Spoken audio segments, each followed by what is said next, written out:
మరి గెలుపు ఉత్సాహంలో కావచ్చు, లేదా తమ ఒరిజినాలిటీ బయట పెట్టుకోవడం కావచ్చు, 4వ తేదీ ఫలితాలు ప్రకటించినటువంటి 4 గంటల్లో రాప్తాడు నియోజకవర్గంలో దాదాపుగా 27 సంఘటనలు జరిగాయి.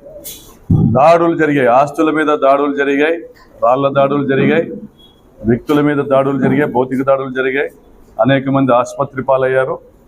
రాజశేఖర రెడ్డి గారి విగ్రహాలు నేలగూలై ఇవాళ గొర్రెల గ్రామంలో రాజశేఖర రెడ్డి గారి విగ్రహం కూల్చారు. ఇప్పుడు ఎస్కే యూనివర్సిటీలో కూడా రాజశేఖర రెడ్డి గారి విగ్రహాన్ని కూల్చుతూ ఉన్నారు.